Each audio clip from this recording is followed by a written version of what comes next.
sortir de la dépression. Amen. C'est très important. C'est des choses que l'Église n'en parle pas, mais quand nous discernons le monde actuel, beaucoup en souffrent.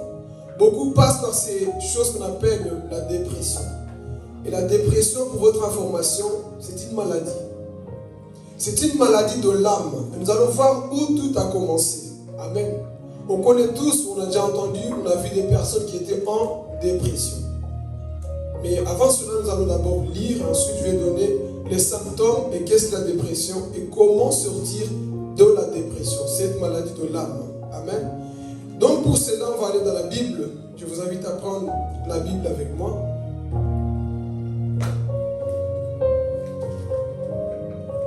Si on peut juste diminuer un petit peu le son pendant qu'on va lire, ensuite on le remet là où il était. Nous connaissons tous cet homme qu'on appelle Job et Élie. Il y a eu beaucoup de personnes dans la Bible qui ont vécu la dépression, sauf qu'à cette époque-là, le mot dépression, on ne le disait pas. Mais si on discerne bien les symptômes de ces personnes, c'était des personnes qui ont connu quoi? La dépression. Amen. Donc ici, nous allons lire notre texte de base. On va lire 2 chapitres, pas tout, mais juste une petite partie. 1 Roi, chapitre 19, verset 1 jusqu'au 8. Je lis la parole au nom de Jésus. Amen. Le roi Akab raconte à Jézabel, sa femme, tout ce qu'Élie a fait et comment il a tué tous les prophètes de Baal. Alors Jézabel envoie un messager dire à Élie: Écoutez, hein. Okay. Demain, à cette heure-ci, j'espère que je t'aurai traité comme tu as traité tous ces prophètes. Sinon, que les dieux me punissent très sévèrement. Élie a peur et il s'enfuit avec son serviteur pour sauver sa vie. Il arrive à Beersheba, dans le royaume de Juda. Il laisse son serviteur à cet endroit, puis il marche pendant une journée dans le désert. Il s'assoit sous un petit arbre. Il a envie de mourir et il dit: Maintenant, Seigneur, c'est trop. Prends ma vie. Je ne suis pas meilleur que mes ancêtres. Ensuite, il se couche sous le petit arbre et il s'endort. Mais un ange vient le toucher et lui dit: Lève-toi et mange. Élie regarde. Près de sa tête, il y a une galette cuite sur des pierres chauffées et un pot d'eau. Il mange, il boit et se couche de nouveau. Amen. On va s'arrêter ici, on peut s'arrêter ici. On va sauter le livre de Job. Dernier passage. Job chapitre 3, verset 1 à 3. Après tout cela, Job s'est mis à parler. Il maudit le jour de sa naissance. Voici ce qu'il a dit. Ah, je voudrais qu'il disparaisse le jour où je suis né. Et qu'elle disparaisse la nuit qui a dit: un garçon vient d'être formé. C'est bon. Est-ce qu'on peut acclamer la parole de Dieu? Amen. Donc ici, on voit déjà le langage d'une personne qui est en dépression. Mais avant cela, je vais aller dans le livre de Genèse. On ne va pas le lire, on connaît déjà l'histoire. On sait très bien que l'homme, au commencement, était quoi? Parfait. Dites avec moi, parfait.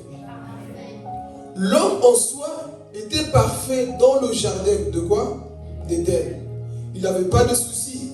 Son âme était renouvelée, restaurée. Dans le jardin d'Éden, il n'y avait pas de maladie, il n'y avait pas de péché, il n'y avait rien. L'homme était parfait.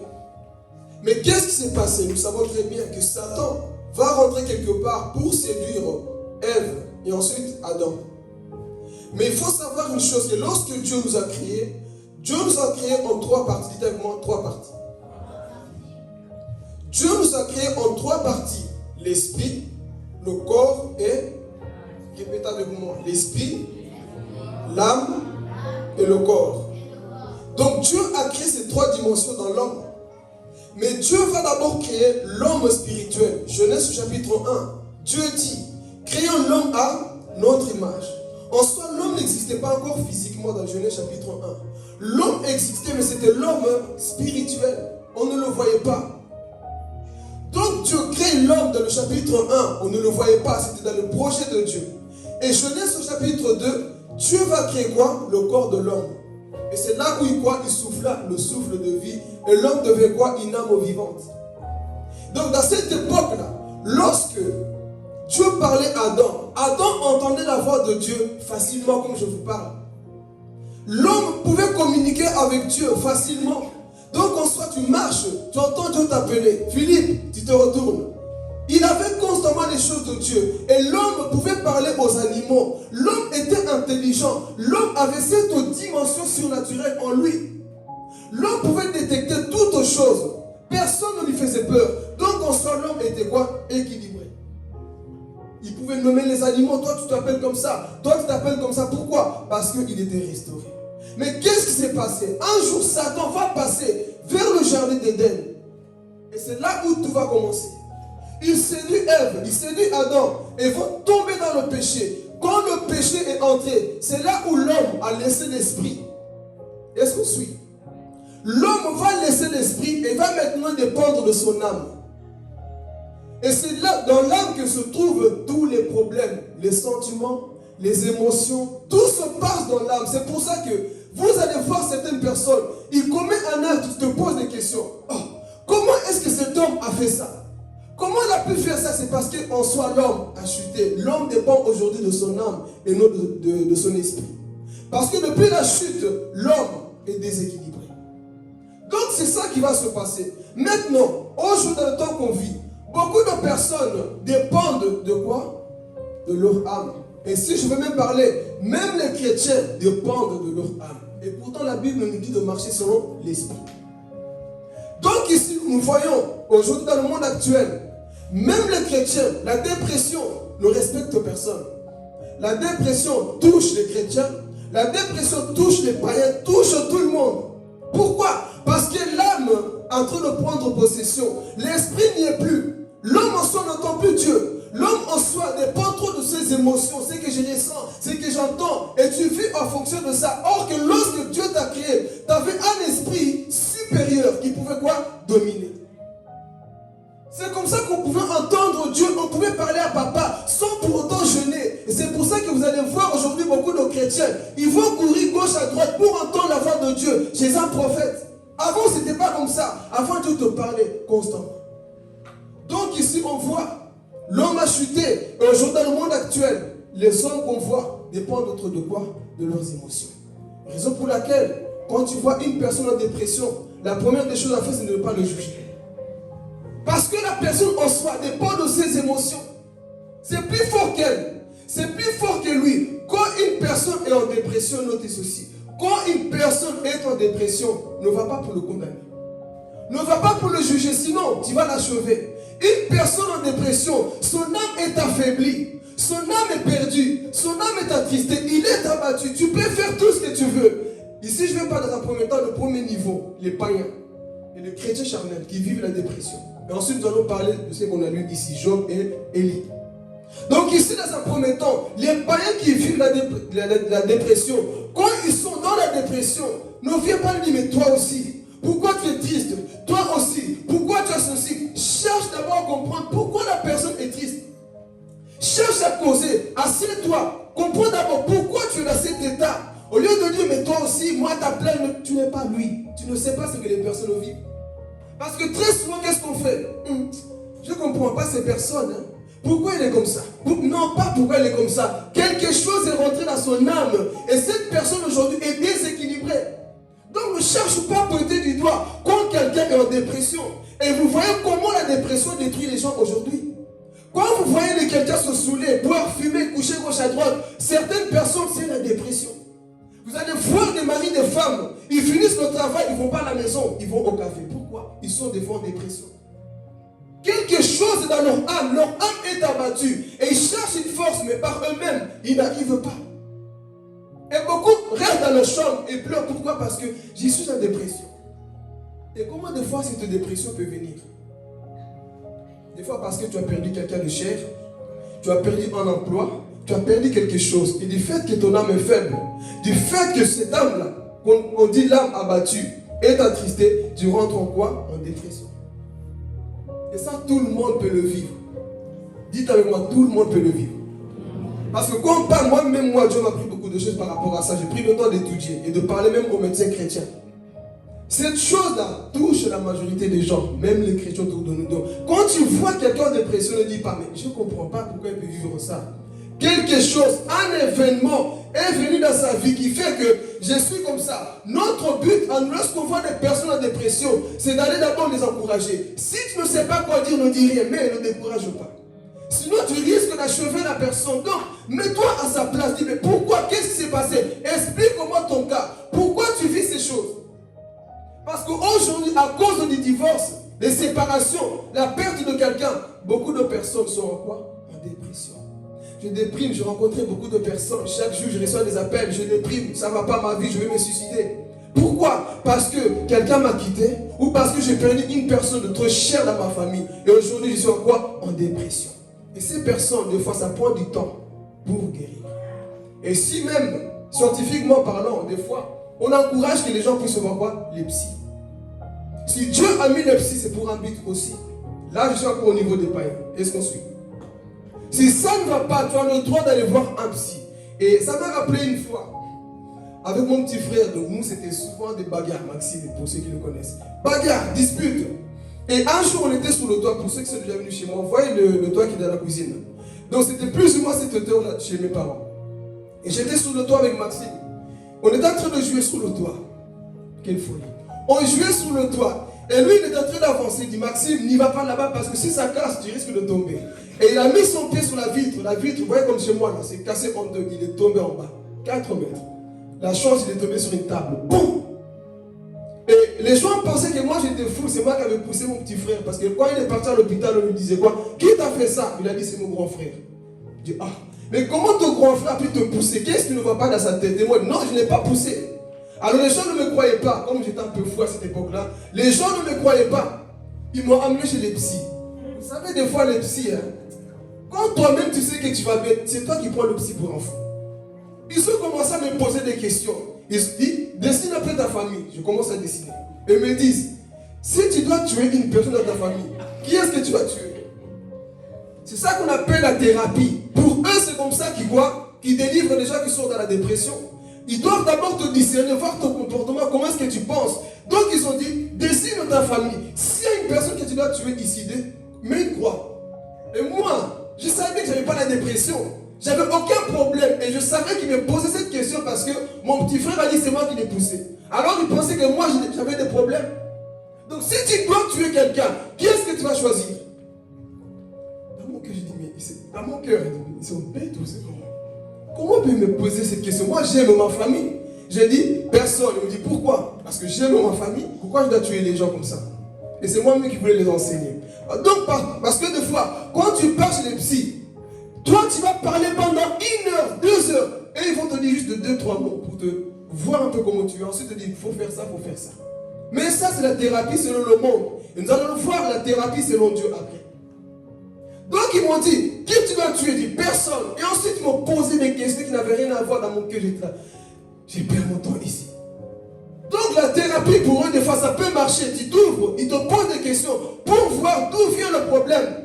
Et d'autres disent, depuis que ma mère ou mon père est parti, ma soeur ou un cousin, quelqu'un est parti dans ma famille, j'ai perdu un emploi. Depuis là, quelque chose ne va pas. Donc ils vont comprendre, en fait tu vis ça parce qu'il y a eu un événement. Et des fois, il y a des dépressions saisonnières aussi. Chaque année, dans la même époque, tu es comme ça.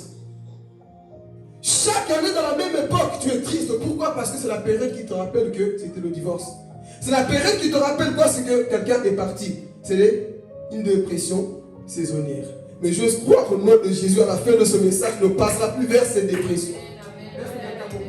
J'ose croire que le vrai médecin qui est Jésus fera une thérapie spirituelle avec toi à la fin de ce message et tu sortiras victorieux. Dieu ne m'a pas inspiré pour parler comme un médecin, mais il m'a inspiré ce message pour dire que quelqu'un doit sortir de la dépression. Quelqu'un doit sortir de ces choses parce que le temps est arrivé que tu brilles. Le temps est arrivé que tu marches avec la joie. Le temps est arrivé que tu démontres que ton Dieu est vivant. Le temps est arrivé. Mais je vais d'abord parler à ce niveau-là, par rapport aux païens. Donc c'est des choses qui peuvent vivre. Et moi, c'est ça qu'on m'avait fait. On m'a amené, on m'a examiné. Ils ont constaté qu'en soi, le garçon n'a rien. Et c'est comme ça que ça se passe. Et aujourd'hui, vous allez voir le monde actuel. Beaucoup vivent ces choses. Et beaucoup se suicident même dans leur chambre à cause de la dépression. causé par une situation, un événement, quelque chose qui est arrivé dans ta vie. Qu'est-ce qui s'est passé? Vois en toi-même. Qu'est-ce qui s'est passé? Je vais donner les signes après. Pour que tout le monde ne pense pas qu'il soit en dépression. Des fois, ça peut, c'est des petits symptômes. Mais si c'est continuel, sache qu'il y a une dépression quelque part. Amen. Donc aujourd'hui, vous allez voir, depuis que l'homme a péché, il y a eu quoi? Ce déséquilibre dans notre âme. Et la solution pour sortir sur les humains, c'est de faire quoi? La thérapie. Il faut voir, des fois il faut bien manger, des fois c'est juste ça, vous allez le voir avec lui aussi. Des fois il faut juste quoi? Bien manger, bien s'habiller, être courageux dans la vie, c'est tout. Parce que j'ai compris une chose, le psy n'est pas un marabout. Les psys ne sont pas des marabouts. Nous on pense que des fois, si je vais voir un psy, il va faire ça, bam, toute ma situation change. Non, il va juste écouter, te donner des conseils que ta propre mère ou ton cousin peut aussi te donner. Ils vont juste te discerner. Moi ils ont beaucoup parlé pour me poser juste 2-3 questions. Si tu dois tuer quelqu'un, tu dois tuer qui? Vous avez compris, le gars il n'a rien. Donc des fois on gaspille aussi l'argent pour rien, pour des choses comme ça. Amen. Donc c'était comme ça. Et si nous allons rentrer maintenant dans la dépression spirituelle. Donc notez ceci, les païens peuvent vivre la dépression. Si tu veux sortir de là, tu n'es pas empêché d'aller voir quoi? Les psys. Ils peuvent t'aider aussi. Amen. Mais nous, étant que chrétiens, qu'est-ce qui peut se passer? Amen. Ici, on a lu la vie de Job et Élie. Qu'est-ce qu'on suit? Élie, on a lu cet homme-là. Job aussi. Mais qu'est-ce qui a fait que Job entre en dépression? On dit souvent la force de Job, mais on ne rentre pas dans sa faiblesse. Aujourd'hui, nous allons voir la faiblesse de Job. Job, un homme intègre. Job, un homme qui priait. Job, un homme puissant. Job, on ne peut même pas retrouver des défauts en lui. Mais regardez, le jour que Dieu a permis que le diable le touche, dans un premier temps, vous vous souvenez qu'est-ce qu'il disait? C'est Dieu qui donne, c'est Dieu qui quoi? C'est Dieu qui répond. On bénit Dieu. Donc on doit toujours bénir Dieu dans le meilleur, dans le pire. Donc dans un premier temps, tu es fort. Au début, tu es fort. Mais comme nous savons que nous avons l'âme, nous avons le corps, il y a des choses qui se manifestent. Parce que nous avons le corps et le corps ne manifeste que les choses qu'on vit à l'intérieur de nous. Ce corps que tu vis, si tu es fâché, ton visage va commencer à se froisser. Si tu es dans la joie, ton visage brille. Si tu es en colère, tu vois des gestes colériques en toi. Parce que le corps nous révèle que ce qui se passe à l'intérieur de toi. Donc dans un premier temps, Job révélait une force. Mais avec le temps, qu'est-ce qui s'est passé? Job, il va maudire le jour qu'il est né. Qu'est-ce qui fait ça? C'est la dépression. Oh.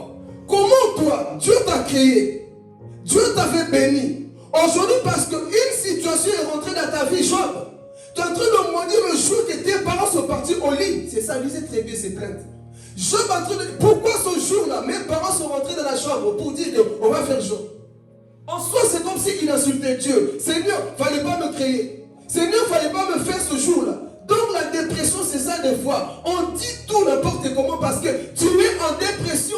Tu n'as plus de force. Tu vois que tes incapacités. Tu penses que tu ne sers à rien. Donc tu t'enfermes. Et c'est ça que Job va faire. Job va commencer à parler bêtement. Pourquoi je suis né? Je suis maudit. Regarde tout ce qui m'arrive. Ce que je crains, c'est ce qui m'arrive. Job était en dépression. Job était perdu. Et pourtant c'est lui qui a dit non, je ne maudirai pas Dieu. Je ne vais pas haïr Dieu. Je ne vais pas abandonner la foi. Mais qu'est-ce qui s'est passé avec le temps? Aujourd'hui, beaucoup de chrétiens vivent aussi la dépression. Hier, tu as dit Dieu est bon. Hier, tu as glorifié Dieu. Mais une situation est venue dans ta vie. Aujourd'hui, tu es rentré en dépression. Et si on réfléchit bien, comment est-ce que Job est rentré en dépression? Qu'est-ce qui a fait ça? Si on a bien suivi. Pourquoi Job est rentré en dépression? Alors, vous n'avez pas suivi. Job est rentré en dépression, on connaît très bien. Il avait 10 fils, 7 garçons et 3 filles. Mettons-nous à sa place. Déjà, perdre un enfant, ça fait mal. Perdre un parent, ça fait mal. Perdre certaines choses des fois dans la vie, ça fait mal. Donc ici, Job va perdre 10 enfants le même jour. C'est facile ça? Non, écoutez, réfléchissons. Des fois, Job, mets-toi à sa place. Des fois, tu perds juste 5 €, tu es fâché pendant un mois. Tu perds de l'argent, tu es fâché pendant 2 ans. Mais lui, il va perdre des... Ah, Jésus. Il va perdre 10 enfants. On ne va pas pour toucher le matériel. Mais ici, nous sommes dans la chair, le sang. Il perd ses enfants. Et de telles personnes n'ont pas besoin que tu viennes lui dire, mais toi aussi, non, entre dans sa douleur, essaye de comprendre, vis sa douleur pour comprendre ce que la personne vit. Parce que des fois, c'est ça qu'on doit faire. Entre dans la douleur de la personne pour comprendre pourquoi la personne est comme ça. Et vous allez voir après, les amis de Job vont venir, ils ne vont pas l'aider. Mais ici, pourquoi monsieur Job entre en dépression? J'ai perdu mes enfants. Son âme était attristée. Et c'était plus fort que lui. Il rentre en lui-même, il était quoi? Attristé. Job ne parlait plus à personne. Il voulait rester là, juste en soi, il demandait même la mort. Pourquoi je ne meurs pas? Beaucoup de personnes vivent la dépression, ils veulent mourir. Ils en ont marre de la vie. Pourquoi? Parce que cet événement-là a marqué ma vie. Donc je reste ici, moi Job, je ne veux plus personne. La dépression nous fait ça. Tu veux t'enfermer quelque part. Tu ne veux plus bouger. Tu ne veux plus voir personne. Pourquoi? Parce que moi là, j'y suis touché. Et Job, c'était comme ça. Et vous pensez que Job n'a pas prié à cette époque? Pour tout ce qu'il a vécu, vous pensez que Job n'a pas prié? Il a prié. Mais est-ce que Dieu répondait? Ça rajoute des fois encore la dépression dans nos vies. Tu vis une situation, Dieu ne te répond pas. Moi aussi un jour j'ai failli rentrer dans cette dépression parce que le silence de Dieu m'attristait beaucoup. Je prie, il ne me parle pas, rien ne se passe. Je commençais à rentrer dans une tristesse, mais Dieu merci, je n'ai pas été trop loin. Mais ici, Job, il perd ses enfants.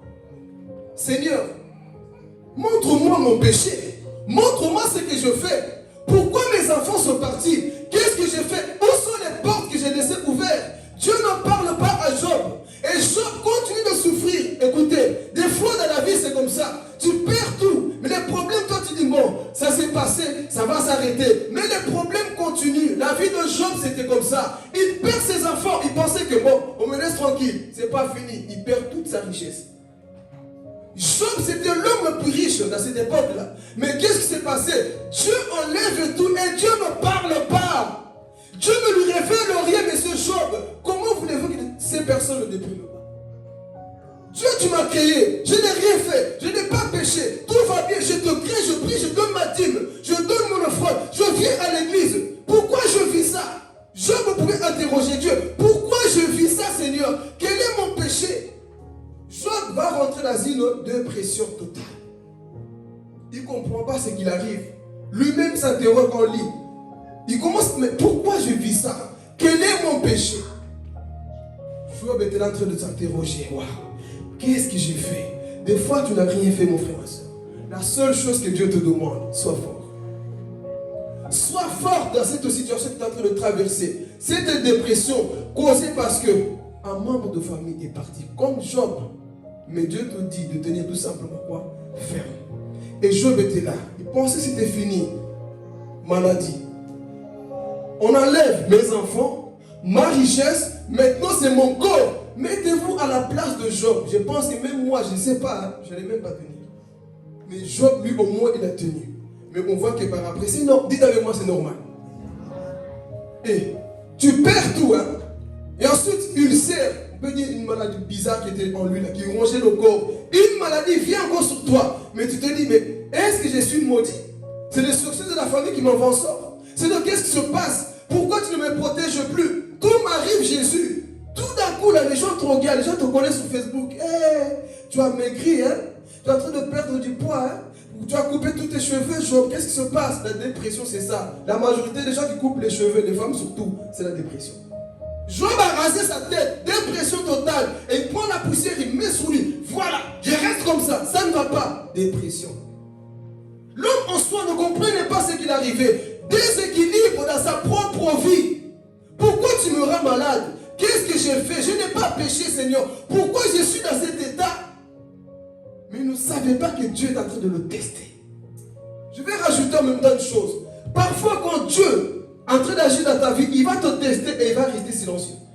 Il ne te dira rien. Mais toi, Seigneur, je prie, je fais ceci. Pourquoi tu ne me parles pas? Je vais parler à une personne. Si tu sais que tu marches dans l'intégrité, reste fidèle. Même s'il ne te parle pas, continue d'avancer. Parce qu'un homme spirituel n'est pas celui qui marche selon les émotions. Un homme spirituel est celui qui marche selon la foi. Il va par la foi. Je ne vois peut-être pas la porte de sortie, mais je sais qu'au bout du tunnel se trouve Jésus, celui qui m'a appelé. Donc même si je ne vois pas la guérison, au final, Job, qui sera encore béni, Dieu te donnera encore 10 enfants.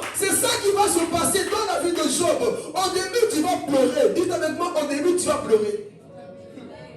Dans la vie chrétienne, si tu n'as pas pleuré, tu n'as pas encore traversé l'ombre de la mort. Il arrivera des moments dans la vie chrétienne, tu as l'impression que même l'église t'a abandonné. Dieu fait exprès pour voir le niveau de ta maturité. Hein? Dieu va faire exprès. Mais des bébés qui dépendent de toi dans leur âme. Tu vois? On m'a abandonné. Dieu ne me révèle plus. Elle ne m'appelle plus. Elle ne me calcule plus. Tu commences à rentrer dans une sorte de dépression. Mais si tu sais comme Job, mon Rédempteur est vivant, il se lèvera le dernier. Hein? La situation des fois, Yoann, il y a des situations des fois qui se lèvent avant Dieu. Mais ce n'est pas parce qu'ils se lèvent devant Dieu qu'ils sont plus forts. Acha, il y a des situations de foi dans la vie. Il se lève et tu as l'impression que Dieu est en train de dormir dans ta barque. Mais quand il se lève, les tempêtes dorment. Donc des fois, c'est ça que nous vivons dans la vie. Genre, messieurs, tu es en train de traverser des difficultés. Rien ne se passe. Personne ne vient t'aider. L'homme était là à réfléchir. Mais qu'est-ce que je fais? Même ma femme maintenant me pousse à maudire Dieu. Dépression. C'est ça que la dépression cause dans nos vies. Et qu'est-ce qui va se passer ensuite? Après cette maladie, l'homme se gratte partout. Qu'est-ce que j'ai fait, Seigneur? Si toi et moi, on était touchés comme ça, je pense qu'on allait se suicider. Hein? Tu vis ces choses-là.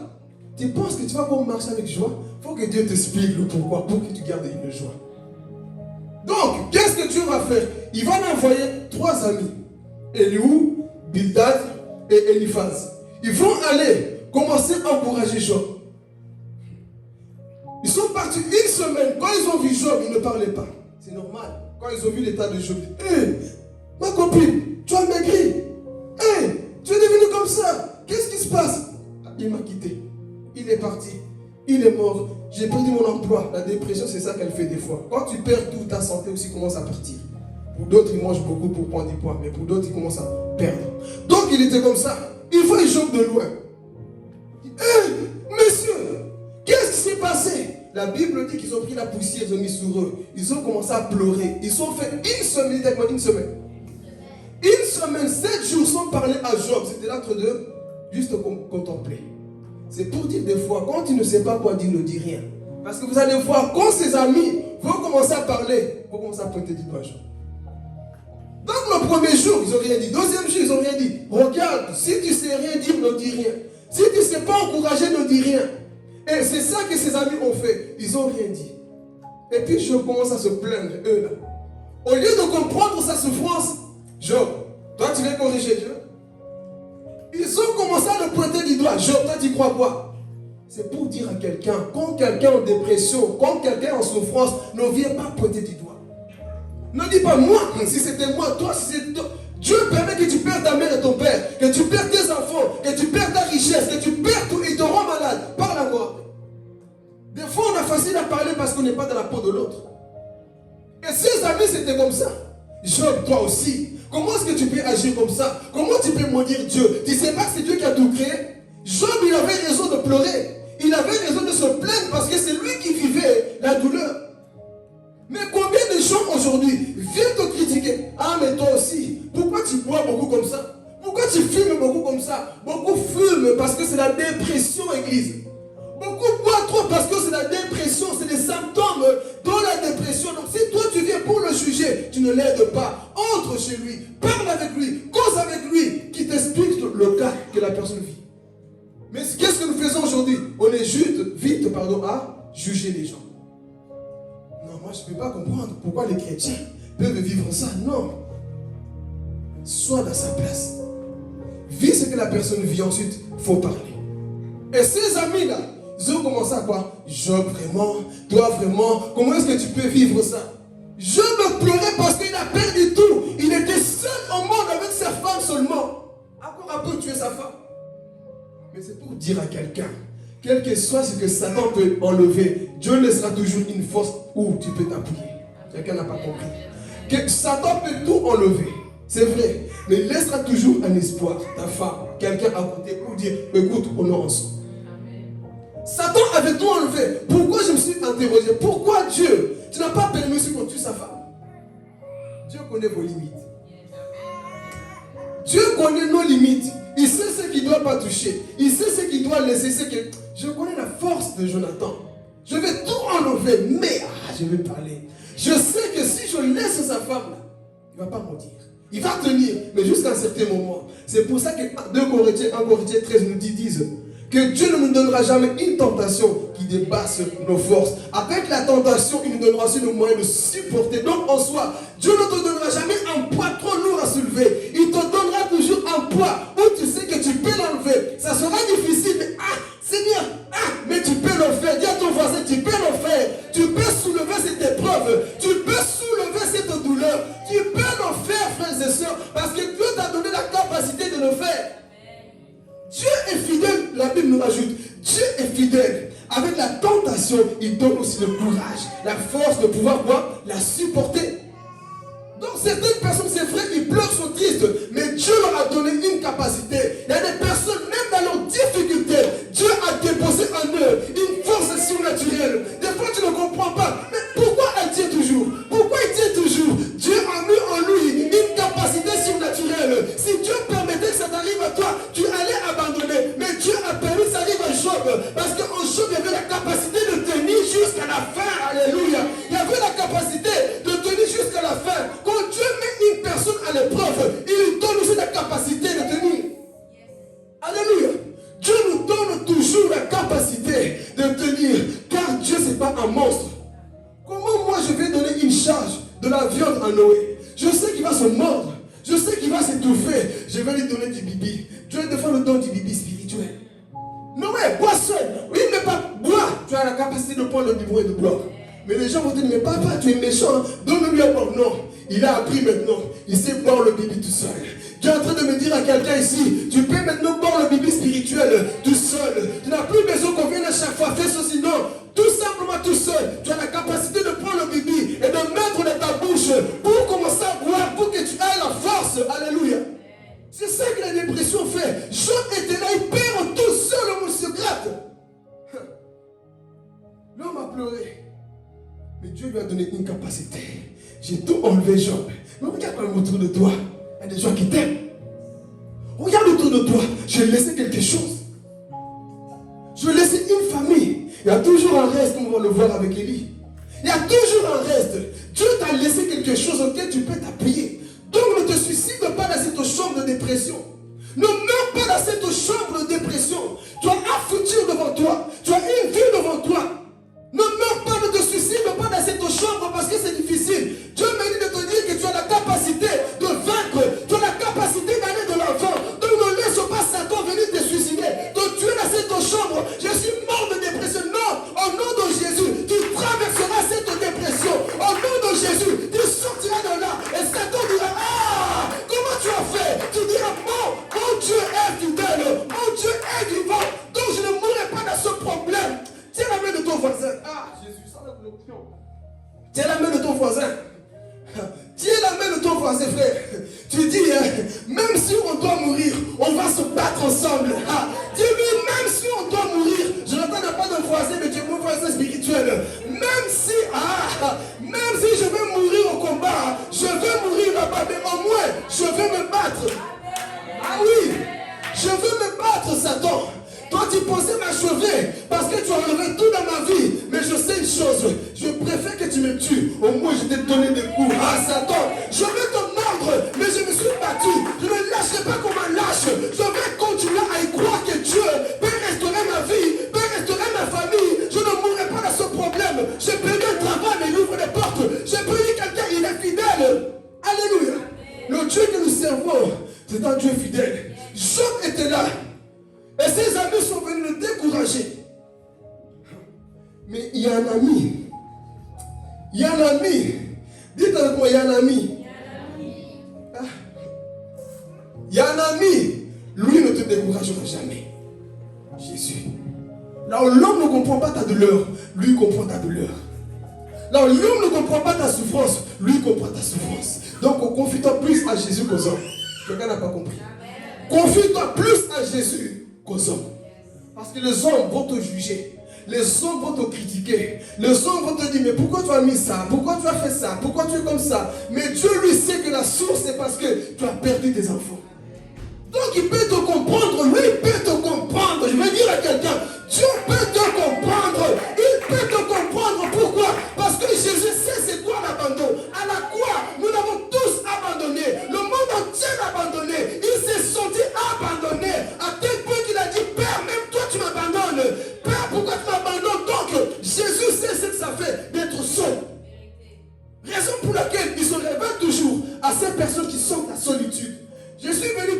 chose. Ton esprit a été détruit. Mais en travers de ce message, à la fin, tu vas prier pour que ta relation reprenne avec Dieu, que tu entends la voix de Dieu aussi. Alléluia. Ton véritable ami, c'est Jésus. Lui, il peut te consoler. Là, l'homme ne peut pas te consoler. Voilà pourquoi j'aime dans Jean chapitre 16, il dit, je vous donne ma paix. Je vous donne ma paix. Pas comme le frère Philippe te donne. Pas comme Carla te donne. Ma paix à moi. La paix de Jésus, c'est ça qui libère. Nous voulons la paix. Écoutez, je peux blesser Aurélie. Elle peut me blesser. Je peux vous blesser. Vous pouvez me blesser. Mais lui là, ne peut pas me blesser. Il ne peut pas me blesser parce qu'il a déjà été blessé pour moi à la croix. Donc, il ne peut pas me blesser. Il me comprend, il te comprend. C'est ça le Jésus que nous servons. Donc Job ici, tous ses amis sont en train de le critiquer, le condamner. Job doit vraiment, moi si j'étais toi là, c'est ça, lisez chapitre 3. Job, si moi j'étais toi, je n'allais pas faire ce que tu fais. C'est normal. Tu ne passes pas par ces choses-là. Tu ne passes pas par mes problèmes. Tu ne sais pas ce que je vis. C'est pour ça que tu parles bêtement comme ça. Eliphaz parle. Elihu, le jeune, lui-même encore, lui il est resté silencieux. Lui ne parlait pas pendant que tous étaient en train de critiquer Job. Toi dans ta situation. Aujourd'hui, nous avons des personnes comme ça. Ils ne connaissent pas ton histoire. Ils ne savent pas d'où tu viens. Mais ils viennent mettre leurs clichés. Ils viennent te juger, te condamner. Ils ne savent pas ce que tu vis à l'intérieur de toi. Ils ne savent pas comme toi ça bouillonne. Ils ne savent pas. Mais ils viendront faire comme ces amis-là. Voilà pourquoi je vais dire à quelqu'un, n'ayez pas des amis qui viennent te rappeler toujours tes erreurs. N'ayez pas des amis qui viennent toujours te ramener vers le bas. N'ayez pas des amis qui viennent toujours que tu sois vers le bas. Ayez des amis comme l'Éternel. L'Éternel, lui, va toujours te tirer vers le haut. Mais il peut placer ces hommes-là qui ont leur esprit. Donc ici, Job, ses amis sont venus et ils ne comprenaient pas. Donc critiquer. À tel point, Dieu va se fâcher. Dieu voulait tuer ses trois amis. Dieu voulait tuer ses trois amis. Vous savez pourquoi? Ils n'ont pas parlé en bien. Ils n'ont pas représenté la parole de Dieu comme il fallait à Job. Dieu parle, chapitre 38. Dieu va dire, je vais vous tuer. Si vous ne partez pas vers mon serviteur Job, qui prie pour vous là, je vais vous tuer. Heureusement que Job va prier. Il pouvait faire, vous voyez là, vous m'avez critiqué. Voilà pourquoi le chrétien n'est pas comme le monde. Job, vous pouvez le faire. Mes ennemis vont voir. Vous vous êtes moqué de moi dans mon malheur. Vous allez voir maintenant. Il y a des chrétiens mouanzou comme ça, des chrétiens maïs. Ils veulent toujours rendre le mal par le mal. Mais Job, c'est un homme spirituel. Vous m'avez critiqué, vous m'avez jugé, vous m'avez rabaissé. Mais je prie pour vous. Non, Job, c'est un homme spirituel. Tu es encore capable de prier pour ces personnes-là qui viennent chez toi te juger, te critiquer. Père, pardonne-les. Ils ne savent pas ce qu'ils disent. Ils ne vivent pas ma souffrance. Job a prié et Dieu a pardonné ses ennemis. Ses amis, pardon. Heureusement que cet homme avait prié. Et ensuite, Dieu dit à ton voisin, quelle que soit la durée de ton épreuve, Dieu finira par agir si tu restes fidèle. Parce que Job est resté fidèle. Chapitre 2, Dieu ne fait rien. Chapitre 3, Dieu ne fait rien. Chapitre 10, Dieu ne fait rien. Chapitre 20, Dieu ne fait rien. Chapitre 25, Dieu ne fait rien. Chapitre 28, Dieu ne fait rien. Chapitre 38, Jéhovah Rapha entre en jeu. Ah, Jésus. Des fois, des problèmes sont là. Mais dis-toi bien, je suis au quel chapitre? Je suis peut-être au chapitre 10 de ma vie, de ma souffrance. Mais ce que je sais, ce Dieu-là s'élèvera en dernier pour venir corriger, pour venir me donner ce que j'ai perdu. Alléluia. Quand Dieu est venu parler à Job, la Bible dit une chose, que Dieu lui a donné le double de tout ce qu'il avait perdu. Job avait reçu le double de tout ce qu'il avait quoi? Perdu. Et la Bible dit encore que Dieu lui a donné 10 enfants. C'est pour dire à quelqu'un, si tu ne reçois pas sur la terre, au ciel, il y aura des doubles. Au ciel, il y aura des choses en double. Voilà pourquoi garde la foi. Si tu ne donnes pas sur la terre, le ciel t'est promis. Si tu ne donnes pas sur la terre, le ciel t'est promis. Garde la foi parce que le double, tu l'auras au nom de Jésus. Voilà pourquoi je ne peux pas commencer à douter, à pleurer de ce Dieu-là. Je sais une chose, le double, je l'aurai. Tu as perdu quelqu'un. Jésus. Tu as perdu quelque chose. Tu tu auras un double. Si Dieu ne fait pas ici maintenant, là, c'est ça la mentalité du chrétien. Si Dieu ne me donne pas ici, si Dieu ne me donne pas un mari sur la terre, au ciel je serai assis à la droite de mon Père. Quelqu'un n'a pas compris. Si je ne me suis pas marié sur la terre, je serai avec lui l'agneau, l'époux parfait. Si je n'ai rien eu, j'ai perdu le travail. Là, j'aurai un travail au ciel. Ah, quelqu'un ne comprend pas. Si j'ai tout perdu à cause de l'évangile, là-bas, j'aurai quelque chose. Tu as perdu ton cousin, ta tante en Christ. Sache que le jour de l'enlèvement, il y aura une grande joie encore de retrouver ces personnes. Pourquoi on dit double? La joie sera plus qu'ici sur la terre. La joie sera grande. Alléluia. C'est pour ça, Église, reste fidèle comme Job. Job n'a pas dit, Seigneur, toi vraiment, tu ne sers à rien. Je vais dans le monde. Il est resté malgré tout la souffrance en Christ. Je préfère souffrir en Christ que souffrir dans le monde. Je préfère souffrir en Christ. Parce qu'en Christ, je souffre pour lui. Je ne souffre pas à cause du péché. Je souffre pour lui. Donc, je reste en lui. C'est pour dire à quelqu'un, souffre encore, souffre encore, souffre pour l'évangile. Souffre pour l'évangile. Et Dieu te donnera des grandes récompenses. Matthieu chapitre 5 me dit, heureux serez-vous lorsque vous allez perdre tout pour moi. Heureux serez-vous lorsque vous allez souffrir à cause de mon nom. Des grandes récompenses vous attendent au ciel, Job. Des grandes récompenses nous attendent. Et quand tu marches avec cette pensée, comment que tu vas rester dans les difficultés? Tu diras, c'est vrai. Ici, le monde m'a rejeté. Mais au ciel, j'ai reçu quelque chose. Et la Bible dit, Job a traversé cette dépression avec un succès. Bien qu'il était affaibli quelque part, mais il a eu le succès à la fin. Dieu vient lui parler face à face. Dieu ne vient pas lui parler au travers de ses amis. Dieu ne vient pas lui parler au travers d'une prophétie. Il est né grand dans sa chambre. Job, passez-moi une chaise, s'il vous plaît. Passez-moi une chaise. Jésus. Merci, Jonathan. Dieu lui-même, la Bible dit que quoi? Il parlait face à face à Job. Là où on pouvait plutôt parler face à face. Ce jour-là, tu ne seras pas devant le tribunal. Jésus est entré. Messieurs, assieds-toi. Je vais t'expliquer ce que tu as traversé. Face à face avec Jésus, Job est en train de parler à son Dieu. Hey, qui ne veut pas de cette relation? Qui ne veut pas de cette intimité? Tu es assis, tu sens la voix de Dieu. Moi, c'est la dimension que je vise tous les jours. Je suis assis là. Des fois, tu parles à ton mari, ta femme, ta copine, vous rigolez. Tout ça, tu parles. Mais est-ce que tu ne veux pas avoir cette relation avec Dieu? Non, tu parles à Dieu, tu es assis. Il te dit, tu vois, demain tu vas sortir, tu vas aller dans ton travail. Il y aura un nouveau, un intérimaire qui viendra. Il s'appelle Paulo. Tu vas dire, Paulo, tu as perdu quelqu'un dans ta famille et tu as eu une dépression. Mais Dieu me dit de te dire qu'il va te sauver. Et Dieu te dit, tu vois, tu vas toucher son cœur, il va sentir la guérison, il va se sentir libéré. Ami de Dieu, vous ne voulez pas dire ces choses-là. Ami de Dieu, il va te communiquer comme Abraham.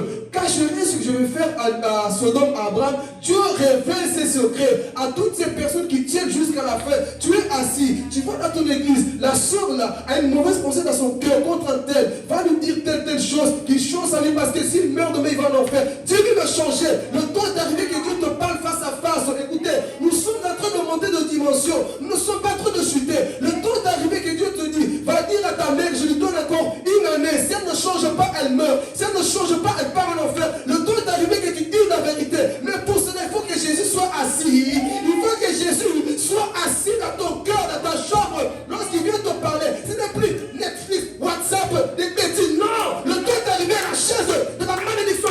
Bouge-toi, dépression passée. Mais maintenant, Jésus, assieds-toi dans mon cœur, assieds-toi dans mon âme. On aime la distraction, on aime la calomnie, on aime la méchanceté, la jalousie. On aime ça. Laisse Jésus s'asseoir. Laisse Jésus s'asseoir dans ta vie pour qu'il te révèle des choses que tu dois faire. Et je rajoute ici, beaucoup sont en dépression parce qu'ils ne savent pas quoi faire pour Dieu. Tu ne sais pas pourquoi tu existes. Tu ne sais pas pourquoi tu es à l'église. Tu ne sais même pas pourquoi tu manges. C'est quoi le but de ma vie? Entre en dépression. Mais si je non, Dieu va lui parler face à face. Comme il a parlé à Moïse, je comprends que ces choses, c'est possible. Que Dieu puisse parler à un homme. Ces choses, c'est possible. sur honte. C'est possible. Tu entends une voix, ce n'est pas des témoignages. Un jour, j'étais dans mon studio à l'époque. J'étais là en train de prier, à genoux. Philippe. Ça, c'est Satan qui m'appelle ou c'est comment? La voix se répète. Philippe. C'était Dieu qui m'appelait pour continuer à prier. Donc, ces choses sont possibles. Mais lorsque nous sommes en dépression, il est difficile d'agir comme ça.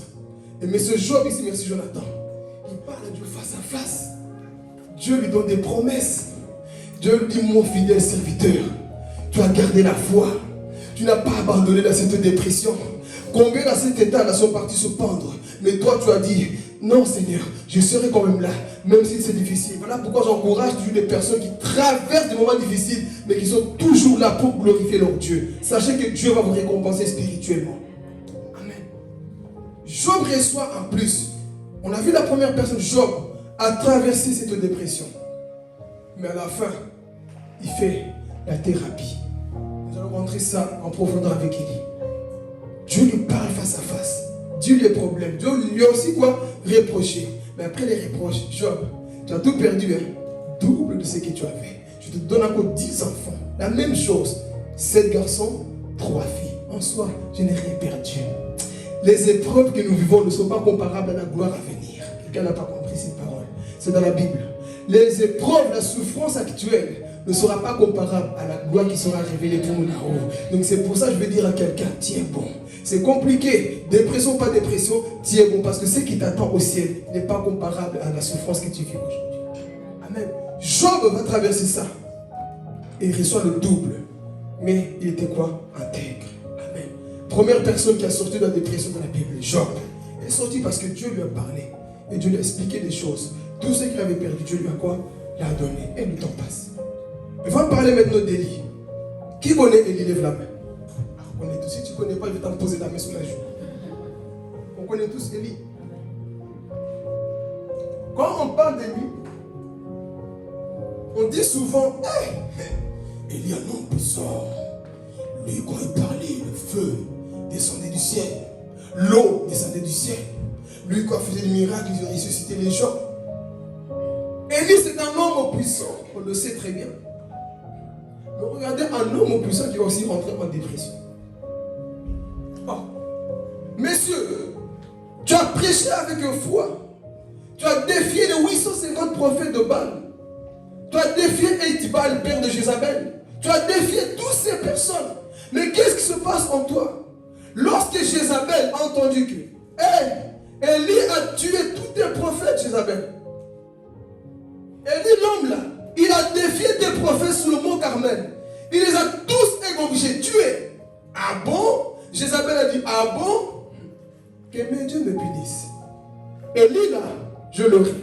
Élie là, je vais le tuer. Mais regardez, l'homme qui a fait tellement de miracles, tellement la puissance de Dieu, la parole d'une femme, la parole d'une simple femme, va le mettre à genoux. La Bible dit que lorsque Élie a entendu que Jézabel veut ta mort, il a quoi? Il a fui. Oh. Mais c'est toi qui as défié les 850 prophètes. Face à une femme, Élie, pourquoi tu as peur?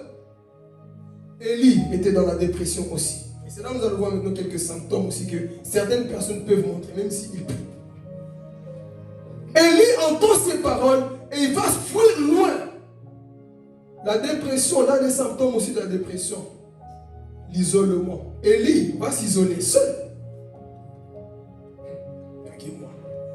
Si vous voyez des fois certains chrétiens, certaines personnes ne veulent plus venir à l'église, c'est aussi la dépression. C'est pas je ne vais pas prier. Des fois c'est la dépression. Ils veulent rester seuls comme Élie. Élie a dit, je vais fuir. La Bible dit qu'il était où? Dans une grotte. Il va se cacher dans une grotte. Monsieur, qu'est-ce que tu fais ici? Je suis triste. Je suis abattu parce que on veut me tuer là-bas. Oh, mais c'est toi que Dieu a utilisé puissamment pour défier les prophètes de Baal. Mais qu'est-ce que tu fais dans cette grotte? Une parole, mon frère, ma soeur. Qu'est-ce qui t'a fait rentrer en dépression? Ça peut être la parole de ton mari, la parole de ta femme, la parole de tes frères et sœurs. Une parole qu'on t'a dit, tu es rentré en dépression aussi. Combien de personnes sont comme ça? Si tu savais comment on insultait ma mère, non, je ne veux plus vivre, ma mère c'est mon Dieu, mon père c'est mon Dieu, on ne touche pas à eux. Comment m'insulter, comment m'en parler, je rentre en dépression. Élie va rentrer en dépression à cause d'une parole. Et Job, c'était à cause de la mort de ses enfants, le malheur qu'il a vécu. Mais Élie, c'est à cause d'une parole qu'il rentre en dépression. Et il va même demander la mort à Dieu. Ah, monsieur, toi qui avais toute la puissance de Dieu, tu rentres en dépression. Qu'est-ce qui s'est passé, Élie? Tu vois ce que Jézabel a dit? Je ne suis pas meilleur que les autres. L'un des signes encore de dépression, c'est ça. Tu veux toujours te comparer aux autres. Je ne suis pas mieux que mes pères. Mais qui t'a dit que tes pères, eux, ils étaient parfaits? C'est ça qu'Élie disait. Je ne suis pas meilleur que mes pères. Donc en soi, ils se comparaient. Eux ou moi, ils ont tenu. Ne te compare à personne. Parce que beaucoup sont rentrés en dépression parce qu'ils se comparent trop aux autres. Tu vois, moi, je n'ai pas la Mitsubishi. C'est quoi la marque de voiture? Vous avez compris. Je n'ai pas le truc là. Je n'ai pas la maison qu'il a. Je n'ai pas la femme qu'il a. Non, vis personne. Ah, je vais parler à quelqu'un. Non, vis personne. Sois toi-même.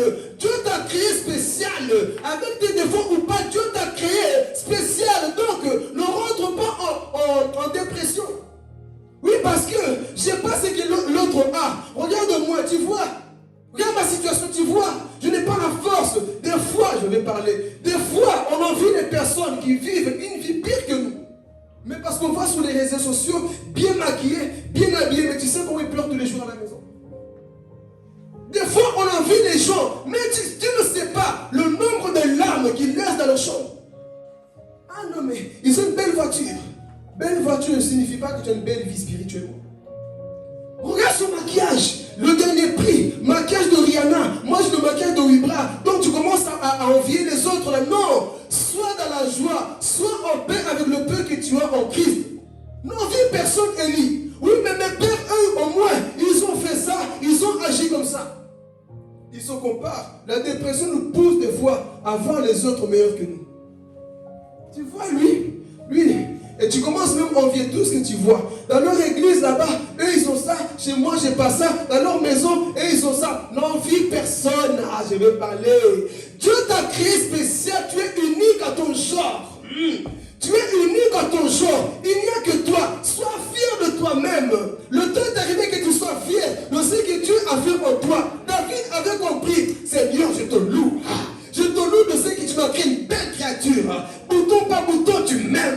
Donc sois fier de toi. Ne commence pas à envier les autres. Je vais réveiller ton conscience. N'envie personne. Sois fier de ce que tu as. Tu ne sais pas comment les autres ont acquis les richesses qu'ils ont. D'autres vont consulter les socodiums et les sorciers. D'autres donnent leur corps. Mais toi, tu ne donnes pas ton corps. Tu transpires au travail. Tu fais tout pour la gloire de Dieu. Donc, n'envie personne dans ce monde. Ne pense pas que les autres sont meilleurs que toi. C'est ça qu'aujourd'hui beaucoup de chrétiens font. T'as vu sur les réseaux comment la personne parle. T'as vu sur les réseaux comment la personne prie. Écoutez, l'onction, les choses de Dieu, c'est pas ça qui doit nous attirer. C'est pas quand tu vois quelqu'un prêcher beaucoup à l'extérieur que ça doit t'attirer. Va dans sa maison. Je vous ai témoigné ça un jour. Un homme qui parlait, qui prêchait. Il avait la puissance. Dès qu'il rentrait, il a posé les malades guéris. Mais quand il rentrait dans sa chambre à l'hôtel, moi je te reste. On nous imagine des bébés spirituels. Je vais être comme cet homme. Tu veux être comme lui, la publicité aussi va t'accompagner. Pas même. Je vais être comme lui. Je vais être comme elle. Je vais être comme lui. Tu sais ce que la personne fait en privé? Ne soyez pas séduits par ce que vous voyez sur les réseaux. Parce que le monde actuel, c'est de masques. Le monde actuel, c'est des mensonges que nous voyons. La majorité du temps, certaines choses que nous voyons sont des masques. Beaucoup sont en dépression. Et pour se défouler des fois, ils viennent sur les réseaux. Mais quand ils rentrent à la maison, non mais ça ne va pas. Et cet homme, c'était comme ça. Pourquoi? Parce qu'aujourd'hui, nous voulons trop envier les autres. Seigneur, moi aussi, non. Sois toi-même. Diego, sois toi-même. Philippe, sois toi-même. Jonathan, sois toi-même. Aime-toi tel que tu es. Frère Théo, sois toi-même. Soyons nous-mêmes. Ne dis pas oui, mais là-bas ils vivent mieux. Là-bas ils ont des belles choses. Et ils sont bien. Non, mon frère, ma soeur. Sois heureux, heureuse avec ce que tu as. Ne commence pas à regarder. Tu vois là-bas, je ne suis pas mieux que mes pères. Élie va fuir parce qu'une femme a parlé. Et commence à déprimer. Et il se cache. Il va se cacher, mais il faisait quoi? Il commence à dire, Seigneur, il n'y a que moi. Élie, il n'y a pas que toi. Dis à ton voisin, il n'y a pas que toi qui souffre. L'un des signes aussi de la dépression, c'est ça. Il n'y a que moi. Il n'y a que moi qui vis ça. Pourquoi moi? Dans la vie, il y a des gens qui souffrent plus que toi. Tu ne le sais pas. Donc à chaque fois, dis-toi bien, il y a toujours quelqu'un qui souffre plus que moi. Mais quand tu es en dépression, tu ne vois que toi. Et quand tu vois que tes problèmes, ton âme va être attristée et tu vas commencer à pleurer, tu vas commencer à te déprimer. Pourquoi? Parce que tu es trop sur tes propres problèmes. Le temps est arrivé que tu enlèves tes yeux sur tes problèmes. Il n'y a pas que toi qui souffres. Il n'y a pas que toi qui as été séparé. Il n'y a pas que toi qui as perdu des gens. Il n'y a pas que toi qui as perdu un travail. Il n'y a pas que toi qui as une maladie. Il y a des gens qui souffrent plus que toi et des fois ils ont une joie plus que toi. Et Dieu nous jugera un jour par rapport à ça. Lui, elle souffrait plus que toi, mais elle manifestait une joie que toi tu ne manifestais pas. Élie, c'est ça qu'il va dire. Il n'y a que moi. Tu vois, Seigneur, là-bas on veut me tuer. Et Dieu entre en jeu. Élie, il n'y a pas que toi. Il y a encore 7000 hommes qui n'ont pas fléchi les genoux devant Baal. Il y a encore 7000 hommes qui n'ont pas baisé les pieds de Baal. Il y a encore 7000 hommes qui ont dit non à Satan. On va servir l'Éternel. Il y a encore 7000 hommes qui ont refusé de servir le diable. C'est pour dire à quelqu'un, mon frère, dans ta situation, tu n'es pas la seule. Dans ta situation, tu n'es pas le seul. Il y a encore des personnes qui n'ont pas fléchi les genoux devant Baal. Donc arrête de regarder ta douleur. Arrête de te putoyer sur toi-même. Il y a encore des personnes qui souffrent plus que toi dans le monde. C'est ça la dépression. Tu ne vois que toi. Tu te concentres trop. Au même pas, les gens me jugent. C'est ça. Si tu veux sortir de la dépression, arrête de trop regarder sur tes faiblesses. Moi, c'est comme ça. Je ne vais plus avancer dans la vie. Moi, c'est fini pour ma vie. Moi, je serai détruit. Moi, ça va être comme ça. Quand tu es trop comme ça, tu ne sortiras jamais, jamais, jamais, jamais, jamais de ces jamais, jamais, jamais, jamais de la dépression. Jamais. À un moment donné, lève les yeux. Arrête de regarder tes soucis. Parce que le fait que tu t'inquiètes ne va pas te sauver. S'inquiéter trop pour le problème ne va pas nous sauver. Mais ce qui va te sauver, c'est de se dire, Seigneur, ça va aller. Je lève les yeux. Tu es avec moi. Je vais avancer. Amen. Et cet homme-là, lui, pensait qu'il n'y a que lui qui souffre dans la ville. Il n'y a que moi qui souffre dans l'église. Il n'y a que moi qui souffre dans ma famille. Dans ce couple-là, il n'y a que moi qui souffre. Il n'y a pas que toi qui souffres. Il y a des personnes aussi autour de toi qui souffrent. Et Élie pensait qu'il était le seul. Mais Dieu vient me casser. Messieurs, il y a encore 7000 hommes. Hein. Toi, tu penses que tu es seul à avoir ton problème. Sache qu'il y a encore des personnes qui souffrent. Et ensuite, qu'est-ce qu'il faisait dans la grotte? Il dormait. L'un des signes encore de la dépression, c'est que les personnes aiment dormir. Ils aiment trop dormir. Je ne dis pas que si tu fais souvent de temps en temps ta sieste que tu es en dépression. Mais si tu passes ton temps dormir, tu ne veux plus rien comme Élie. Tu ne veux plus rien, tu cherches la mort. Tu n'es meilleur que personne. Tu es là, tu t'empitoies sur toi-même et tu fais que dormir. Viens manger, je ne vais même pas manger. Tu dors, tu commences à perdre du poids, et tu deviens même comme un zombie. Dépression quelque part. C'est ça que la dépression fait. Il te colle quelque part et tu ne bouges plus, tu es cloué parce que tu es trop focalisé sur ce que tu vis. Et lui, qu'est-ce que tu fais dans la grotte? Il est en train de quoi? Dormir. Et des fois, c'est ça que beaucoup vivent. Si tu es marié, c'est quoi? Je ne prépare plus. Je ne fais plus. Je ne fais plus rien. La dépression pousse des gens à rester immobiles, qui ne bougent plus. Mais qu'est-ce que tu vis? La dépression, elle fait ça. Viens préparer. Je n'ai pas envie. Je suis fatigué. Tout le temps fatigué. Je vais dormir. Tu as envie de rien faire. Sache que tu es en dépression si c'est des choses qui continuent. Tu veux trop rester paralysé. La dépression, lorsqu'elle touche une personne, la personne peut rester un mois dans sa chambre, elle ne sort pas. Quand tu as la dépression, tu peux rester toute ta vie à pleurer. Ouais, il n'y a que moi, Seigneur, il n'y a que moi. Tu souffres, et tu restes là en train de te déprimer. Sors de cette chambre. Élie, sors de cette grotte. Tu ne peux plus rien faire. Va travailler. Ah, j'ai pas envie. Quand tu es en dépression, tu n'as plus envie de rien faire. Tout t'énerve. Yohan t'énerve. Moi, je t'énerve. Pourquoi il crie comme ça? Il arrête de crier. Moi, il sait pas ce que je vis. Tout t'énerve. Viens au travail, tu ne veux pas travailler. Viens, on va quelque part, tu ne veux pas. La seule chose qu'un dépressif aime, c'est de rester seul. Laissez-moi tranquille. Laissez-moi tranquille. Laissez-moi. Ça, c'est le signe qui révèle que la personne est en dépression. Il ne veut plus rien donner, ni partager quoi que ce soit. Il veut rester que dans son coin à lui. Ça révèle que tu as des problèmes. Même ton corps, je parle aux gens mariés, même ton corps, tu ne veux plus rien. Laisse-moi, ne me touche plus, ne me touche plus. Et comme je dis toujours, hein, le faire avant le mariage, c'est un péché.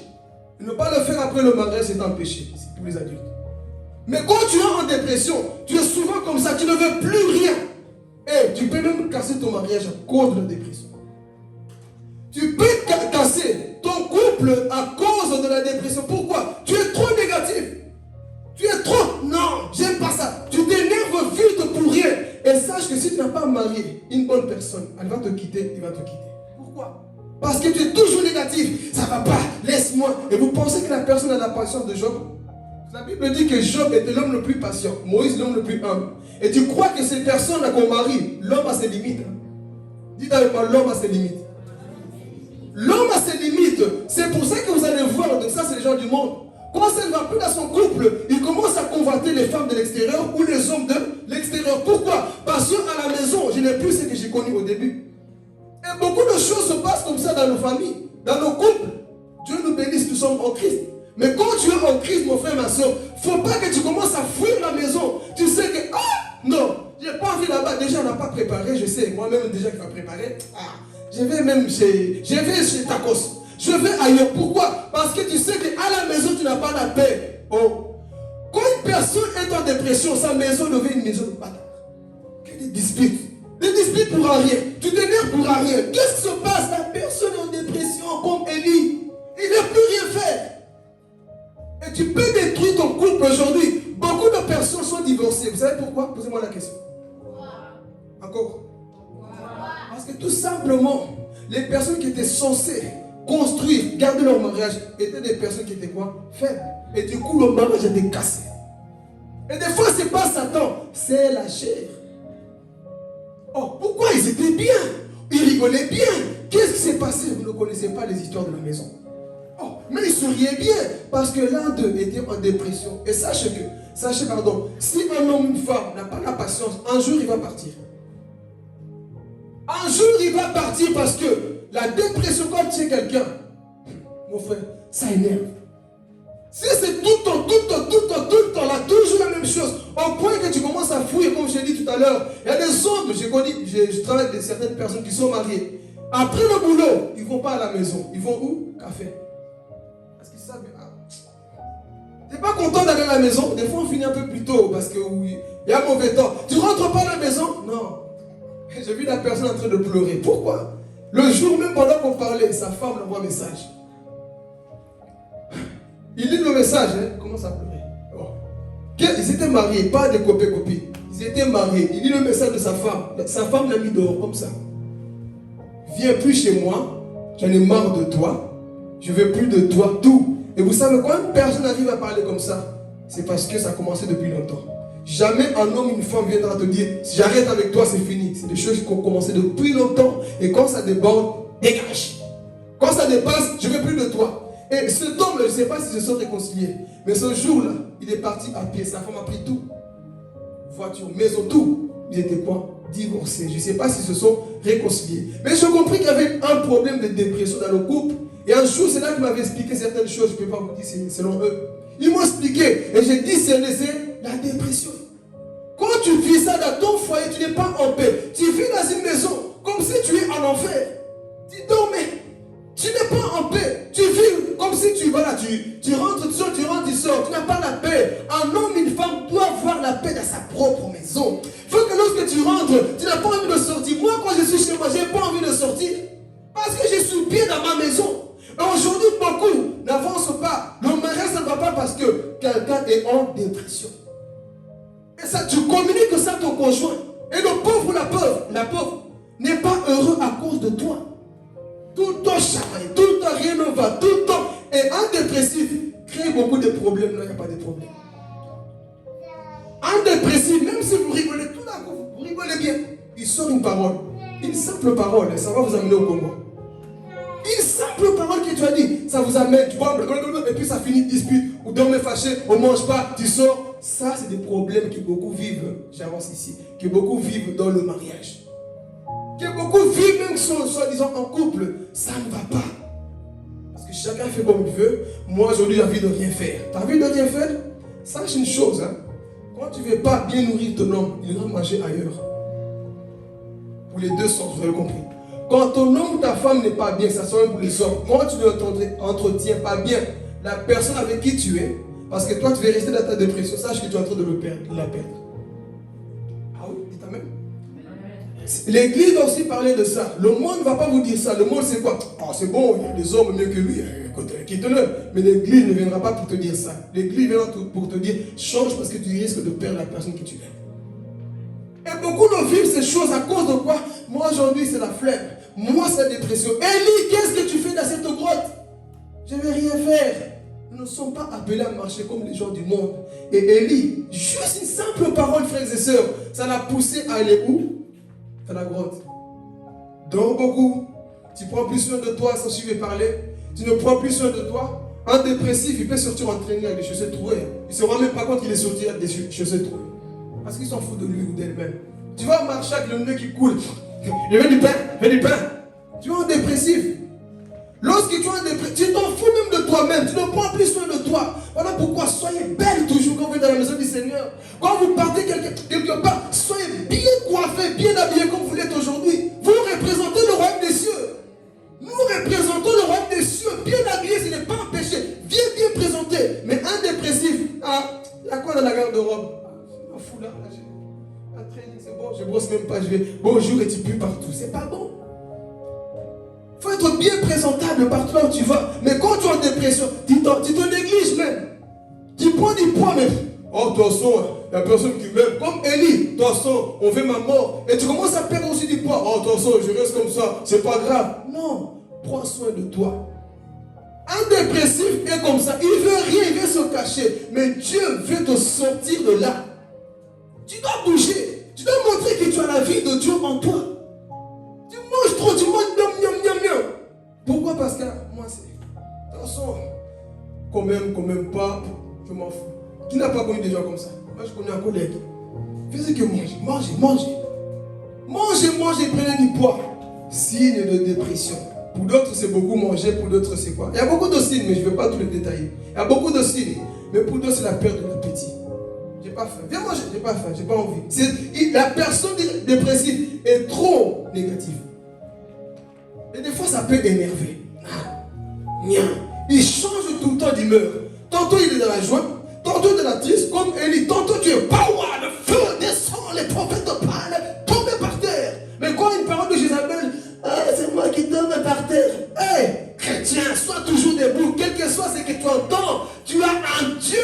Ah, Jésus. Si nous rentrons dans cette dimension, Satan va faire pipi sur lui quand il te verra avec ta joie. Hey, quand il te verra avec cette joie, j'ai dit une parole à Jonathan, mais il est toujours, Seigneur, tu es fidèle. Ah, mon âme, je sais que mon âme dans le jardin d'Éden a été détruite. Mais quand j'ai reçu Jésus, il a restauré ma vie. Donc, je ne marche plus selon les émotions. Parce que quand tu n'es pas trop de tes émotions, tu vas faire des bêtises. Tu veux haïr quelqu'un, tu haïs. Ça, c'est l'âme. Élie, c'était comme ça. Il sent la faiblesse en lui, je vais mourir. Il sent la faiblesse, je ne suis pas meilleur que mes pères. Il sent la faiblesse, chaque fois un dépressif, c'est comme ça. Il est contrôlé par ses émotions. Et même les chrétiens aujourd'hui, la majorité, sont contrôlés par les émotions. Blesse-le un peu, tu vas voir, le comportement change. Touche-le un peu. Il n'a pas compris que je suis fait en 3 parties. Donc, il y a l'homme spirituel, Genèse chapitre 1, l'homme spirituel, Genèse chapitre 2, et après le quoi? Le corps. Donc, entre ces 3 dimensions, où est-ce que je me situe le plus? Le corps ne peut que manifester ce qui se passe. Le corps, en fait, c'est un caméléon. Le corps ne peut que manifester comment tu prends les choses à l'intérieur de toi. Donc, si tu es triste, on a dit à gifler. ton corps te dit énerve-toi aussi contre elle. Et tu le gifles, mais plus encore. Le corps va manifester une force, pas surnaturelle, mais une force physique. Toi aussi tu rends la chaise. Pourquoi? Parce que ton âme n'est pas régénérée. Mais quand tu es né de nouveau, ta chair dit, t'as vu ce que Rémi t'a fait, mais l'esprit qui est renouvelé en Christ va dire quoi? N'agis pas comme ça. Et tu sens comme deux voix. Fais le mal, fais pas le mal. Fais le mal, fais pas le mal. Fais le mal, fais pas le mal. J'écoute la voix du Saint-Esprit et mon esprit qui est régénéré. Et je n'agis pas par le mal. Et sache que quand tu dépasses cette épreuve, tu es dans la joie. Qui n'a jamais vécu ça? Tu voulais mal agir, mais du fait que tu n'as pas fait, tu sens une joie. Et la Bible dit, frère, dans Jacques chapitre 1, verset 12, heureux l'homme qui supporte patiemment la tentation. Après avoir surmonté, il reçoit une couronne de gloire. Donc quand tu surmontes une épreuve, mon frère, tu quoi? Tu reçois une couronne de gloire. Tes émotions, ta chair va te dire, regarde la film pornographie. Ça c'est... La chair, comme je dis toujours, la chair c'est le petit frère du diable. Tout ce qu'il ressent, il veut le faire. Regarde un film de porno, il n'y a personne, il y a autour de toi, il n'y a personne. Mais, plaît, la chair aime ça. Ça, c'est l'âme, les émotions dans l'âme. Et si tu ne sais pas maîtriser tes émotions, tu n'arriveras jamais loin avec Dieu. La chair te dit, regarde, elle va coucher, va te masturber, va faire ceci. Ça, c'est dire à ton voisin, ça, c'est l'âme. Vous avez honte? Ça, c'est l'âme. C'est dans l'âme que ça se passe. Tu n'es pas obligé d'obéir aux désirs de la chair. Tu n'es pas obligé d'obéir aux œuvres mortes de la chair. La chair parle beaucoup. Elle nous communique beaucoup de choses. Et c'est ça qui s'est passé avec Élie. La chair parlait, l'âme parlait. Élie, tu dois fuir, hein? Élie, tu dois fuir. Élie, il a fui. Pourquoi il ne s'est pas dit non? J'ai vaincu les prophètes de Baal. Dieu me donne encore la puissance pour faire taire cette Jézabel. Il n'a pas fait. Mais quand tu es touché dans tes émotions, rien ne va. Et c'est pour ça que des fois, je répète toujours, parce que des fois c'est des réalités que nous voyons. Quelqu'un, nous sommes à l'église en train de prier. L'autre, il est là. Vous savez pourquoi? Il dépend de son âme. Quelqu'un est à fond, quelqu'un prie lui à fond. Mais lui, là, son âme est vagabond. Son âme, là, il n'est pas encore restauré. Et c'est ça, on part vers la fin. Élie va vivre ces choses-là. Il se cache. Il ne veut plus rien faire. Abattu, l'âme dégoûtée, je m'enferme. Mais comment sortir de là alors? Il va faire maintenant une thérapie avec Dieu. Qu'est-ce qui va se passer? Il va dormir. Hein? On a lu. Il est en train de dormir. Un dépressif qui aime trop dormir. Dieu lui envoie un ange. Élie, réveille-toi. Pourquoi je dois me réveiller? Un dépressif n'a plus de sens de la vie. Il peut même abandonner son poste à l'église. Un dépressif n'a pas peur de dire, écoute, moi je fais plus attention, écoute, qu'il faut entre eux. Élie, en gros, c'est ça qu'il voulait faire. Moi, je ne suis pas meilleur que mes pères, donc leurs affaires, c'est leurs histoires. Moi, j'abandonne mon poste. Un dépressif, c'est comme ça. Il est attristé, il ne veut plus rien faire. Et Dieu lui dit, réveille-toi. Élie dort encore. Élie, réveille-toi. Dans un premier temps, il se réveille. L'ange lui donne un gâteau pour manger. Il mange, il mange, il mange. Moi, il n'a pas de sens, hein. Il dort encore. Je dis, messieurs. Il envoie une deuxième fois l'ange. Élie, Élie, Élie, réveille-toi, mange. Et il mange encore. Et l'ange lui dit maintenant, mets-toi debout, marche pendant 40 jours, parce que le chemin est long. Dis à ton voisin, le chemin est long. Le chemin est long. Donc mange. C'est pour dire aussi, aime manger. Parce qu'il y a des dépressifs qui n'aiment pas manger. Manger, c'est bien aussi pour avoir des protéines.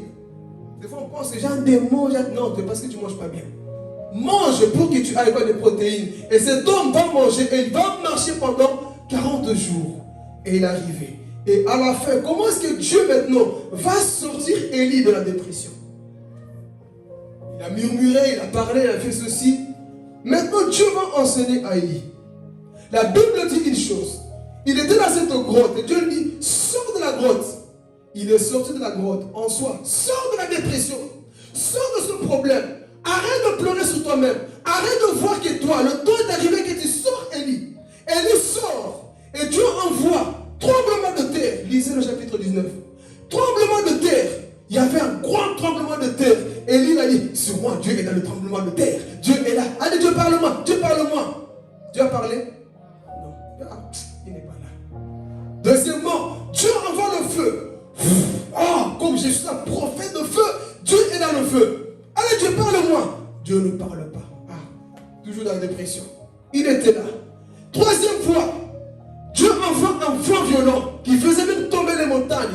certainement, Dieu est ici. Puissance partout, les montagnes tombaient. Et il dit, ah, Dieu est vraiment là. Qu'est-ce qui s'est passé? Il n'a pas entendu la voix de Dieu. Rentre chez lui. Et la Bible dit quoi? Un vent doux venait. Tu veux sortir de la dépression? Tu veux entendre la voix de Dieu? Arrête d'écouter trop de bruit. Concentre-toi sur la voix douce de Jésus qui te parle. Et si nous sommes assis, Église, Dieu nous parle tous les jours. Vous n'allez pas le croire. Dieu nous parle tous les jours. Vous savez, des fois, il y a des personnes qui disent, je ne sais pas si c'est ma voix ou c'est Dieu. Pourquoi? On a l'habitude d'entendre le feu, le pas. Non, Dieu, des fois, c'est dans le silence. Et il veut sortir quelqu'un de la dépression. Mais il veut te dire, apprends à écouter ma voix. Parce que le vrai médecin qui peut te faire sortir de ces choses-là, c'est Jésus.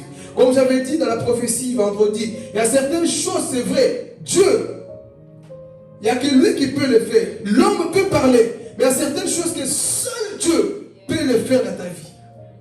Il y a des choses que seul Dieu là peut intervenir. Mais pour ça, tu dois d'abord sortir de la grotte. Dieu n'est pas parti dans la grotte, il a envoyé un ange. Il envoie ses serviteurs te sortir de la grotte. La prédication te dit, sors de la grotte, afin que tu sois devant, pour que tu entendes la voix de Dieu qui te parle constamment. Là où tu es assis, la voix de Dieu en train de murmurer. Partout là où tu es, des fois tu dors, tu sens une voix. C'est le témoin, on appelle ça le témoignage intérieur du Saint-Esprit. C'est Dieu qui est en train de te parler. Il est en train de te communiquer des choses. Mais toi, tu ne les entends pas. Pourquoi? Tu as l'habitude, feu, le vent, tout ceci. Mais Dieu te dit, ma fille, je vais te sortir de cette dépression-là. Mais pour ça, tu dois écouter ma voix. Et si Dieu est en train de faire une thérapie avec Élie, assieds-toi, on va causer. Explique-moi ton problème. Il a parlé. Et Dieu maintenant est en train de le restaurer. Et il entend la voix de ce Dieu qui est en train de lui parler. Tu veux abandonner, il n'y a pas de souci. Mais je ne veux pas que tu puisses te perdre comme ça. Maintenant, tu vas te préparer pour aller oindre Élisée. Dieu ne travaille pas avec des lâches. Dieu travaille avec des personnes qui sont conscientes. Des personnes qui sont fidèles. Et c'est ça que Dieu a travaillé en cet homme-là, qui était dépressif. Dieu ne l'a pas détruit. Est-ce que Dieu l'a détruit? Dieu pourrait écouter, messieurs, toi tu fuis la peine, je te détruis. Mais Dieu a respecté. Nous savons le mystère du lit. Il va revenir. Mais ici, Dieu dit, écoute, c'est bon. Redonne le flambeau à quelqu'un d'autre. Mais ne sois pas de la dépression. Il sort de cet esprit de dépression. C'est pour dire à quelqu'un que c'est possible de ne pas demeurer dans cet esprit de dépression. Tout dépend de toi. Aucun oncle, aucun cousin viendra te dire, sors de là, non, tout dépend de toi. La parole, tu l'as entendue. Nous entendons beaucoup de choses. La dépression, c'est une maladie de l'âme, ok. Mais sache qu'il y a le vrai médecin Jésus qui peut t'aider. Si tu n'arrives pas, il y a les médecins que tu vas aller voir. Mais si c'est plus fort encore en tant que chrétien, entre dans ta chambre et sors de cette grotte. Commence à parler à Jésus. Qui te sortira de là? Parce que je vais te dire une chose. Si tu continues à vivre dans ces choses, tu vas tout perdre dans ta vie. Élie a perdu le ministère. Il a donné à quelqu'un d'autre. Donc c'est pour te dire, si tu veux continuer à vivre dans ces choses, tu peux perdre tes amis. Tu peux perdre les gens les plus chers. Quand je parle de perdre, ce n'est pas seulement il est mort. Il te quitte, il te fuit. Parce qu'aucun homme n'aime marcher avec des personnes qui sont très négatives, qui marchent trop dans la dépression. Et si Dieu restaure cet homme-là, et lui pensait que Dieu n'était pas là, mais en vent là, il entend la voix de Dieu. Élie, je suis le Dieu d'Abraham, d'Isaac et de Jacob, le Dieu de ton appel. Je suis venu pour te restaurer. Élie a dit, maintenant que tu me parles, Seigneur, on va causer. Il a causé et Dieu a restauré ce ministère. Cet homme qui était dépressif, il sort de la puissance encore avec une onction parce que Dieu l'a parlé. Et quand Dieu l'a parlé avec cette onction, il est parti donner le manteau à qui? À Élisée. Donc nous avons vu ici que la dépression peut toucher qui? Donc si tu vois un chrétien en dépression, ne dis pas, mais toi je ne te comprends pas. Il faut le comprendre. Mais, dis avec moi, mais, on ne demeure pas éternellement dans la dépression. On ne demeure pas éternellement. La dépression, ça doit être saisonnière, c'est venu et puis c'est parti. Mais quand tu es rempli de Dieu maintenant, là, tu dois refuser. Tu peux la sentir, hein, parce que comme j'ai parlé comme ça, ne pense pas qu'après, je ne sens plus l'esprit de dépression, je ne sens plus les choses. Tu vas le sentir, mais la parole t'a donné une force pour dire, tu ne mourras plus. Maintenant, là, je suis sorti de cette grotte. Maintenant là, je sais que Dieu a parlé. Maintenant là, c'est fini. Mais si tu es là chaque fois, tu vois un problème. Tu t'appuies sur toi-même, les problèmes vont continuer. Apprenez, frères et sœurs, à dire à vos problèmes, stop. Tu ne m'auras pas. Dieu ne fera pas tout à notre place. Il nous a donné l'autorité pour dire à nos problèmes, stop. Tu as le droit de venir toquer la porte, mais j'ai le droit de te fermer la porte au nez. Fermer la porte au nez à la dépression. Tous les soucis. On ne dit pas que tu ne souffres pas. On ne dit pas que tu n'as pas de problème. Nous traversons tous des situations. Mais c'est à toi de dire, à partir d'aujourd'hui, stop. Je suis un homme restauré. Dans le jardin d'Éden, on est tombé. Mais Christ en moi, c'est l'espérant de la gloire. Amen. Que Dieu vous bénisse. On va se mettre debout. On va se mettre debout. Nous sommes arrivés à la fin. Tu vas prier, tu vas prendre autorité. Si tu connais des personnes en dépression, des choses que tu as vues, tu vas prier contre ça. C'est un message encore qui vient pour nous remplir la connaissance et nous permettre encore de lutter, de vaincre dans la vie avec ces problèmes. Et tu vas prier, tu vas dire à le Seigneur, merci pour ta parole. Prie là où tu es au nom de Jésus. Alléluia, Saint-Esprit de Dieu, merci pour ta parole. Parle-lui que tu ne sois plus cette personne abattue. Regarde combien de fois tu as échoué dans la vie. Regarde combien de fois tu as perdu des occasions dans la vie. Regarde combien de fois tu as perdu des choses.